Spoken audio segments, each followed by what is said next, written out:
সুপ্রিয় শিক্ষার্থীবৃন্দু, ধারাবাহিক অনলাইন ক্লাসের আমরা গত সপ্তাহে নিয়েছিলাম রাষ্ট্র, নাগরিক ও আইন সম্পর্ক এই অধ্যায়ের অর্থাৎ ষষ্ঠ অধ্যায়ের রাষ্ট্রের উপাদান, রাষ্ট্রের সংজ্ঞা, রাষ্ট্র কাকে বলে এবং রাষ্ট্রের উপাদানগুলো তোমাদের সামনে তুলে ধরেছিলাম। সুপ্রিয় শিক্ষার্থীবৃন্দু, নিশ্চয়ই তোমরা ভালো আছো, সুস্থ আছো এবং আমাদের অনলাইনের পাঠের সাথে সংযুক্ত আছো। আজকে আমরা নবম দশম শ্রেণীর এই ষষ্ঠ অধ্যায় রাষ্ট্র, নাগরিকতা ও আইন এই অধ্যায়ের রাষ্ট্রের কার্যাবলী সম্পর্কে তোমাদের সামনে তুলে ধরব। সুপ্রিয় শিক্ষার্থীবৃন্দু, আমার এই অনলাইন ক্লাস পর্যবেক্ষণ করে তোমরা পাঠ্য বইয়ের সাথে মিলে এর উপরে যত প্রশ্ন হতে পারে সেই প্রশ্নের উত্তরগুলো তোমরা হোমওয়ার্ক খাতায় লিপিবদ্ধ করবে এই আশা রাখি। সুপ্রিয় শিক্ষার্থীবৃন্দু, রাষ্ট্রের কার্যাবলী প্রধানত দুই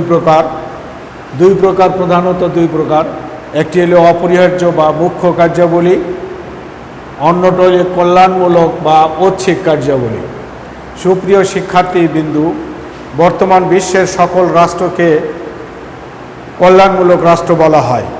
তাই এই প্রধানত দুই ধরনের কাজের মধ্যে যে কাজগুলি সরকারের অবশ্যই পালন করতে হয় সেই কাজগুলি হলো অপরিহার্য কার্যাবলী বা মুখ্য কার্যাবলী। এই অপরিহার্য কার্যাবলী বাধ্যতামূলক। এই বাধ্যতামূলক কাজ তো ধারাবাহিকভাবে প্রক্রিয়াগতভাবে চলতেই থাকে। পাশাপাশি কল্যাণমূলক কাজগুলোই রাজনৈতিক সরকার সাধারণত বেছে নেয় বেশি করে। এই জন্য যে কল্যাণমূলক কাজ যত বেশি করতে পারবে, যেহেতু গোটা বিশ্বই এখন গণতান্ত্রিক শাসন ব্যবস্থার প্রক্রিয়ার মধ্য দিয়ে চলে, তাই প্রত্যেকটি সরকারকে মেয়াদ শেষে জনগণের দরজায় পুছতে হয়।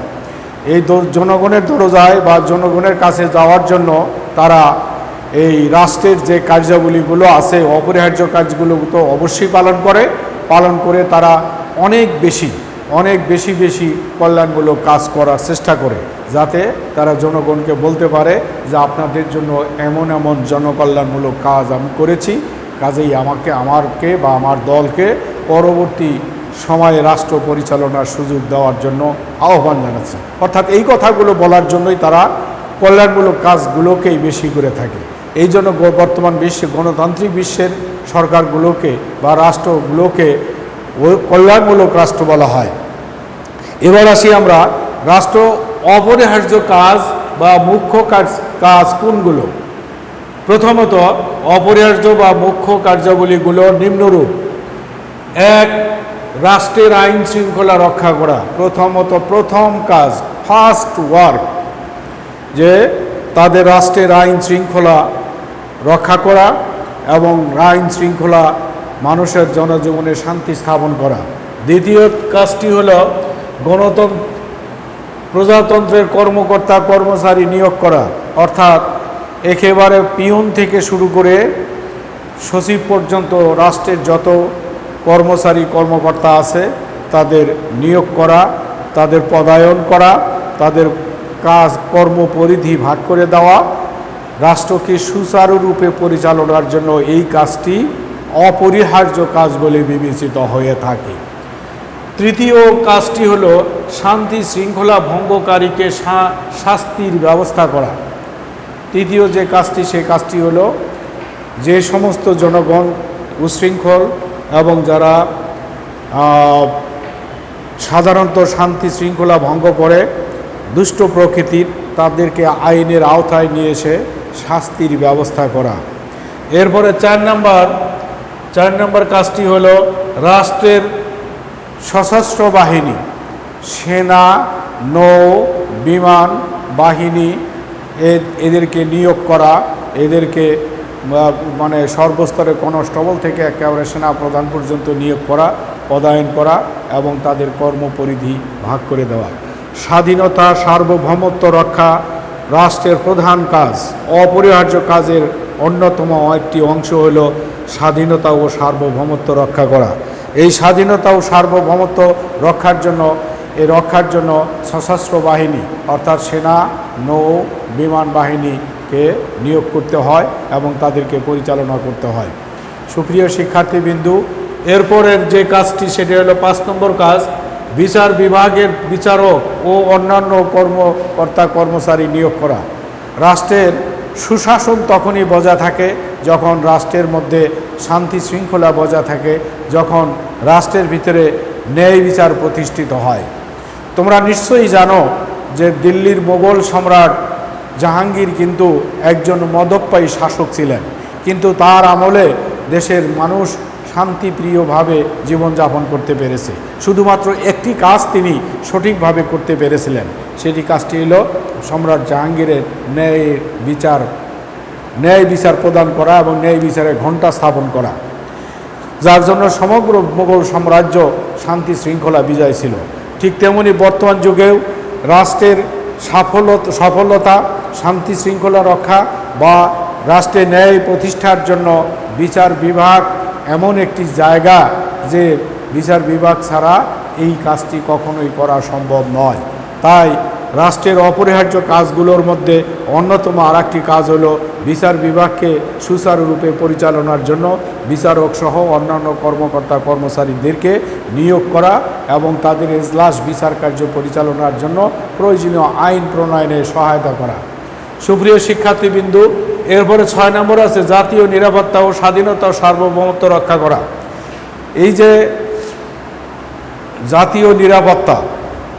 জাতীয় নিরাপত্তা নিশ্চিত করতে হবে এবং স্বাধীনতা সার্বভৌমত্ব রক্ষার জন্য অতন্ত্র প্রহরীর মতো বর্ডার গার্ড বিজিবি বাংলাদেশে আছে, বা প্রত্যেক রাষ্ট্রেই এই ধরনের একটি বাহিনী আছে যাদের কাজ হলো জাতীয় নিরাপত্তা নিশ্চিত করা এবং তাদেরকে নিয়োগ করা, তাদেরকে পদায়ন করা, তাদেরকে কাজ বুঝিয়ে দেওয়া।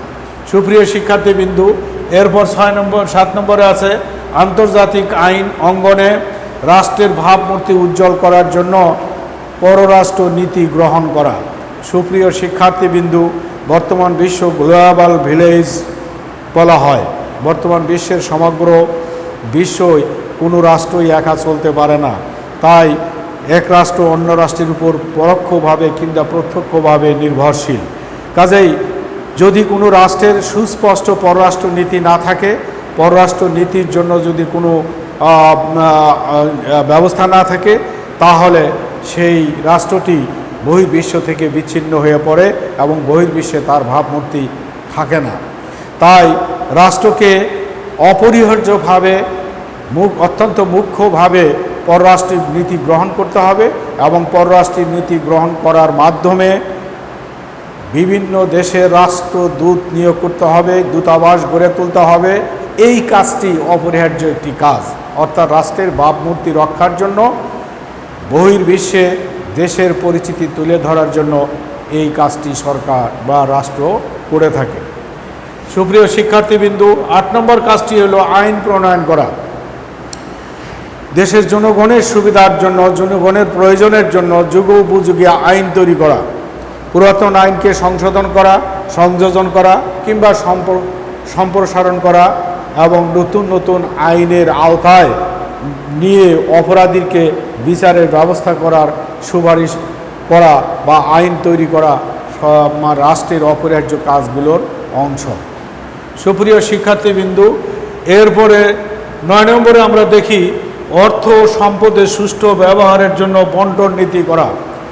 অর্থাৎ দেশের আভ্যন্তরীণ সম্পদগুলো সুষ্ঠুভাবে ব্যবহৃত হচ্ছে কিনা, দেশের অর্থ সম্পদ সঠিকভাবে পরিচালিত হচ্ছে কিনা, দেশের খনিজ সম্পদ বা অন্যান্য যে সম্পদ আছে সেই সম্পদগুলো আহরণ করা সম্ভব হচ্ছে কিনা, সেটা যথোপযুক্ত ব্যবহার হচ্ছে কিনা বা অপব্যবহার হচ্ছে কিনা, সেইগুলো রক্ষার জন্য রাষ্ট্রের যে প্রয়োজনীয় ব্যবস্থা গ্রহণ করে থাকে বা বন্টন নীতি গ্রহণ করে থাকে, সেই বন্টন নীতি করা এবং তা বাস্তবে রূপদান করা রাষ্ট্রের অপরিহার্য কাজের অংশ।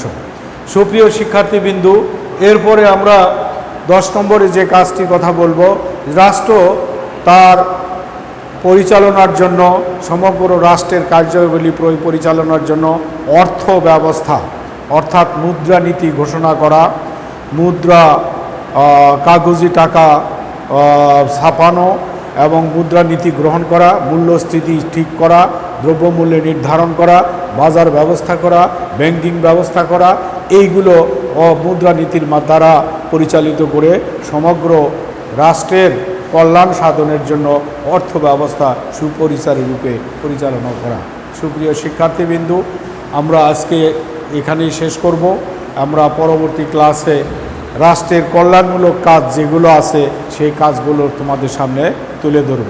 আশা করি আমার এই ক্লাস পর্যবেক্ষণ করে এবং পাঠ্য বইয়ের সাথে সাদৃশ্য রেখে এর সাথে সংশ্লিষ্ট যে প্রশ্নগুলো আছে সেই প্রশ্নের উত্তরগুলো তোমরা সঠিকভাবে খুঁজে নিতে পারবে। এই বলে আমি আমার বক্তব্য শেষ করছি। খোদা হাফেজ। সকলে ভালো থাকো, সুস্থ থাকো।